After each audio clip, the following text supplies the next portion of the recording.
All right, we are so excited to introduce you to the brand new curriculum that we've put together at World Renewal to help serve our churches. So I met with some of the church leaders at the different community churches, and I kept hearing the same thing over and over. We really want to have something to share with our kids about missions. We want to get them more involved, but most of what we've done so far is just a 1 or 2 big time event once a year, maybe when a missionary comes by to visit. And that's not really how kids learn. Kids learn with bite-sized pieces. So we'd love to have something that just had little bits that we could do maybe every week, maybe a month focus that we could do. So with that, we worked together with these kids pastors because they have the best ideas and put together Missions Moments for Kids. And it is a 10-month curriculum. If you would like to take it as a whole, you can get this on Amazon.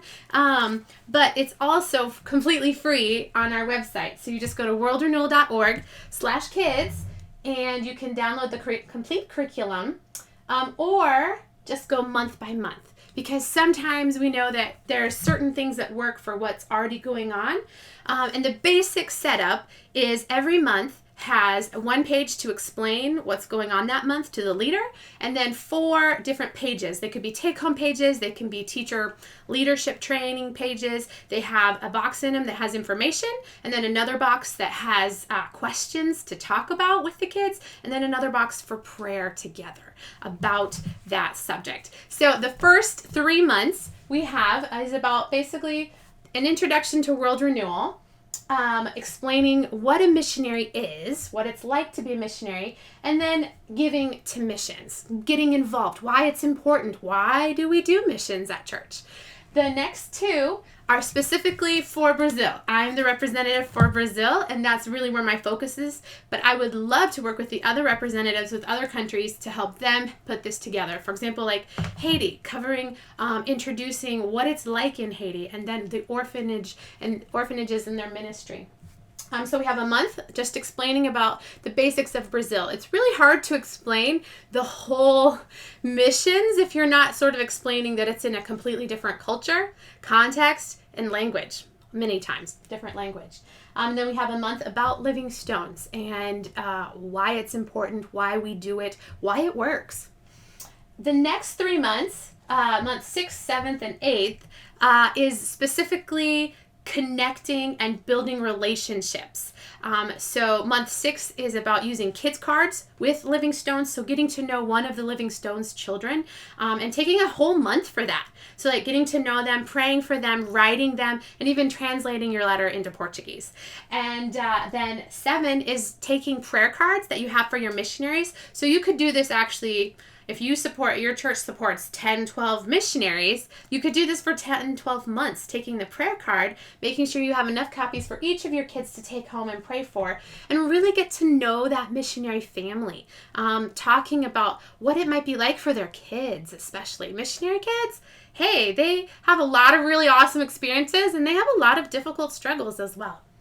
And then month 8 is the importance of reciprocal relationships, and it also has cool ways for you to send actually information to Brazil, or in this case it could be a different country if we work in the future. But sending information about you to the kids in Brazil for them to choose you to pray for. So it's sort of like child sponsorship on its head, where they get to pick somebody that they're going to pray for. Their prayer pal is how we put it. And then month 9 and 10 are 2 events. So I think most of us are pretty familiar with missions events, but these are 2 really cool ones that we've done a lot more in more recent times. So month 9 is an event called Church Together. So it's learning a little bit of Portuguese. It's learning a worship song that they often sing in Brazil. And then it's actually setting up a time through Zoom or Google Meets where we have a big screen and we have the kids that the church is supporting on this screen and the kids at the church on the other side, and we ask questions and we giggle and we get a little nervous and we translate, and really we just realize that, hey, God is the same God everywhere. And then the last month is the Brazil Food Basket Experience, which we started with COVID because you can't travel, but we can often get international foods. But it's a little bit different where you take all the different learning you've already done with the kids, those missionary families that they got to know better, the Livingstone's kids, individual ones, and you let the kids take their families from table to table to table and explain what's going on and introduce them to some different food that the kids have already tried. So they might be like, don't taste that one, it's not great, or that one's really great, Mom. But it's a really neat experience of them getting to show what they have invested in and worked on. So this can be done in any order. All of these PDFs are in regular page size as well as bulletin size. And then we also have the main graphics. So if you wanted to put the main graphic on the screen while you're sharing each week, we have those in high quality. So just let us know. We want to find practical ways to help you and your church reach out and share missions in a really awesome way, a special way, and a true way to your kids at your church. Thank you so much.